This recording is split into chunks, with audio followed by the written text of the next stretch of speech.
Hey, what's going on, guys? Nick here from Nerd Talk, back in with another video for you guys today. In today's video, we're going to be doing an official review on Marvel's Ultimate Spider-Man issue number 1, the 2024 variant of Ultimate Spider-Man. For those who obviously don't know, Ultimate Spider-Man was a comic series that came out back in 2005, I believe. But in this new series, they are going to be doing a revamp of that.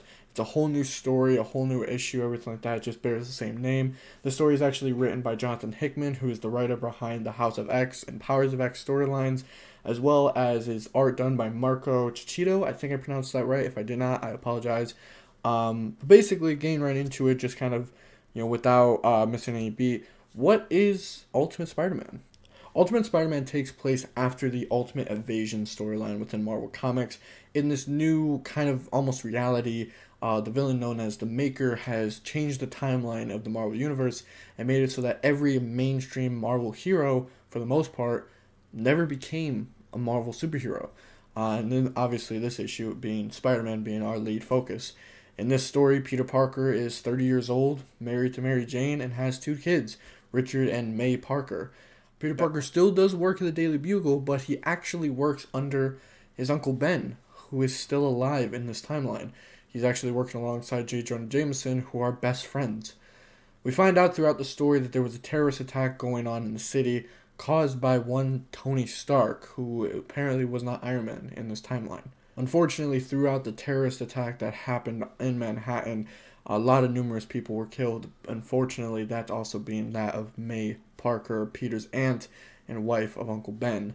In this storyline, Aunt May is the one who has died. She is the parental figure that Peter lost, and ultimately Peter's had to go on 20 years without her. Throughout the issue, we kind of see a day in the life of Peter Parker in this new timeline. We see him reacting to being late to family dinners and hanging out with his kids and getting lackluster jobs done at the Daily Bugle, and also feeling as if there's a part of his life that he is missing, something that he is not sure what it is exactly. It's also revealed that Harry Osborn, aka the best friend really to Peter Parker, doesn't know Peter in this timeline. Harry Osborn is the sole surviving member of the Osborn family. Norman and Emily Osborn, Harry's parents, also died within the terrorist attack that took May Parker's life.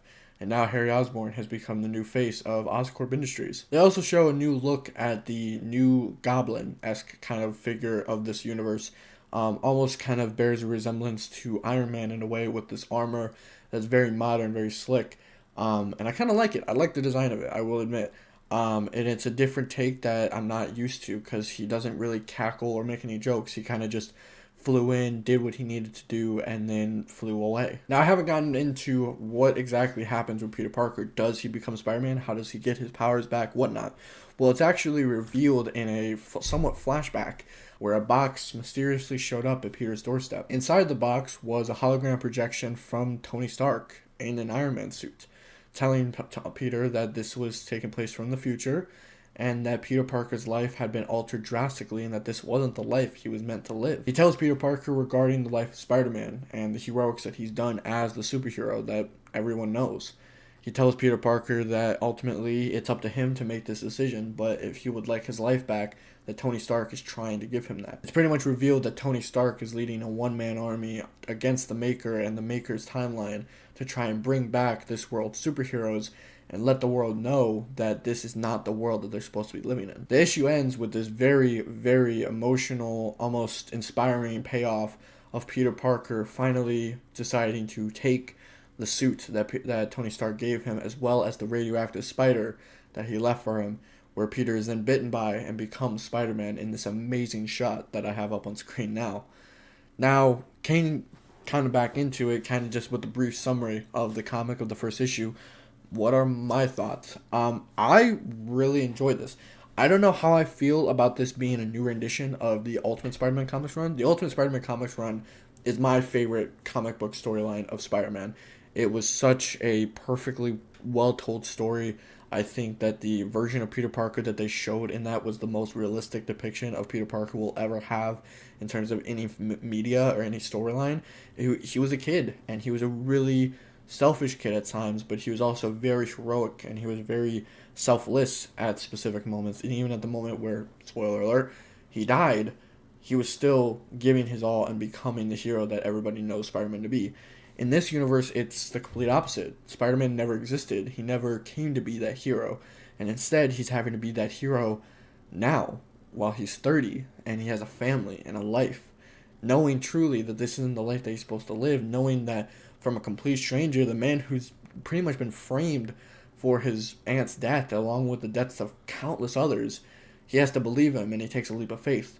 And like I said, the ending of this story is very inspirational and very uplifting to the Spider-Man character. I personally think the only thing I don't necessarily like is the kind of almost story-like destiny motif, so to think, with the Peter Parker character and how he's, in this universe, destined to be Spider-Man. The point about Spider-Man is that anyone can wear the mask, and that Peter Parker becoming Spider-Man was an act of coincidence, of not fate, but really just, like I said, coincidence. So bringing about a storyline where in this universe it wasn't coincidence that made Peter Parker Spider-Man and who he is, and in fact it was actually a destined plan that Tony Stark is trying to bring back in, it doesn't really feel almost like anyone can wear the mask, so to speak. It feels like in this universe, Peter Parker has to wear the mask. Now, obviously, it may have happened, in the previous timeline that Peter Parker did coincidentally get the spider bag put onto him and became Spider-Man that way, but that timeline has been erased. This is a whole new timeline where Peter Parker never became Spider-Man. So now the decision's actually brought upon him, and he can actually say yes or say no. So it's really difficult to differentiate when it's, coincidence versus almost destiny. But besides that, though, I really do enjoy the storyline. I really like the fact that Uncle Ben is alive. I don't think we get enough storylines where Uncle Ben is actually living and able to give Peter Parker advice, especially as an adult. I think that a lot of those storylines get pushed under or become something different where Uncle Ben wasn't really alive and maybe it was a memory or the spirit of Uncle Ben or just, what would Uncle Ben say? It's never actually a storyline where Uncle Ben is truly there. And to see him alive and well and actually be friends with J. Jonah Jameson, who, cares for Peter almost like a son as well, it's a very cool and unique concept, one that I'm a really big fan of. In terms of Mary Jane and Richard and May Parker, Peter's wife and kids, I like where they're going with it. I think, personally, Mary Jane feels a lot more like the classic Mary Jane from the comics, which is not a bad thing by any means. I hope that she gets a little more of a character arc herself. I think that her storyline will be really cool. And I also think that it might be cool to even envelop the kids in some fashion with it. I think it would be really cool to see Spider-Man's kids fighting alongside him, maybe in the future. Maybe we'll see that happen, maybe not. As for the Goblin, and I'm going to also kind of wrap in Harry Osborn and that storyline in it, because usually where there's a Green Goblin, the Osborn family is connected. I'm interested, but I'm also, keeping my guard. With the new Goblin, I don't know how I personally feel about it. I don't know who this character is. I don't know what this character is. So I'm keeping my guard about it because I don't know what they're trying to do with that storyline. As for Harry and what they're doing with him, I like the idea of that he's more or less almost a, not scarred individual, but definitely a hardened individual due to what he's lived through. In this, you can definitely say that, especially throughout the eulogy that he gives at the memorial, that, at first he starts off very nice, very tender about memories, about how these memories with people that we've lost, really matter, especially now during these times. But then he talks about how that's all you're left with is memories, because those people's futures with you were taken from you.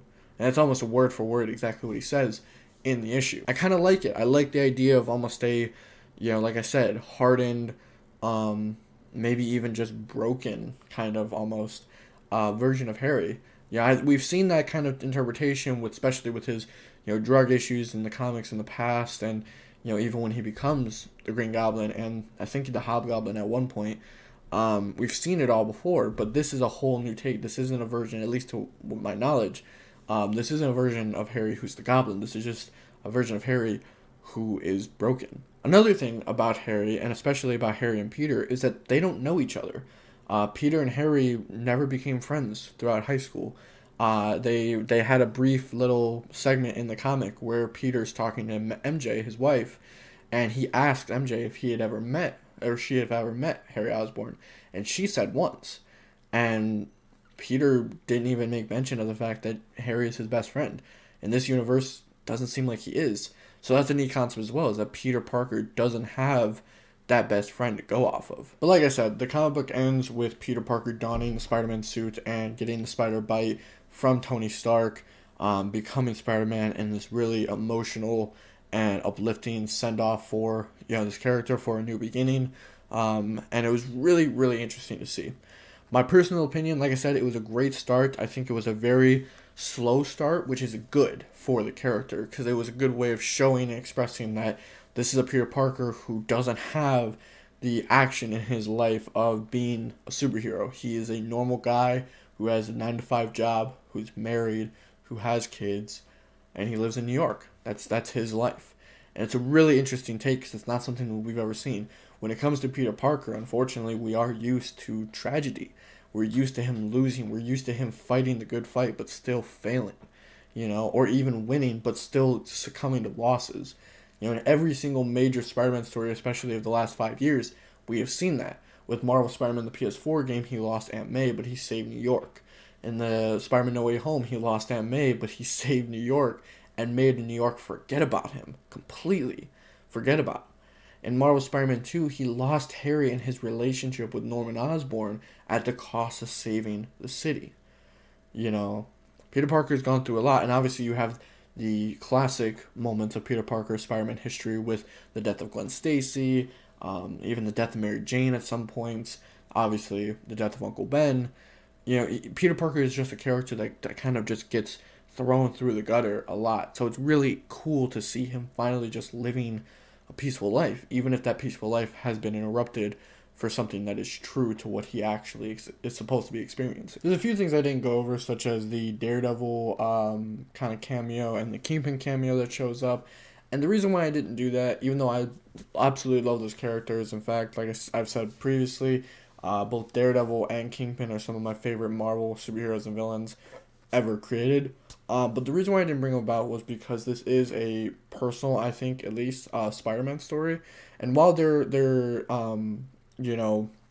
storylines are really, really cool to see in this universe and see how, the makers' new timeline has really affected them, it's really not personal to Spider-Man. It's a cool idea that, Kingpin runs the Daily Bugle and that Matt Murdock is now a father and a priest. Well, not a father in the traditional sense. I'm talking a priest. It's really cool to see those, but ultimately, like, the only character that I brought up in the Spider-Man story that wasn't really tied to Spider-Man was Tony Stark, and that's just simply because Tony Stark is the reason why Peter Parker becomes Spider-Man in this.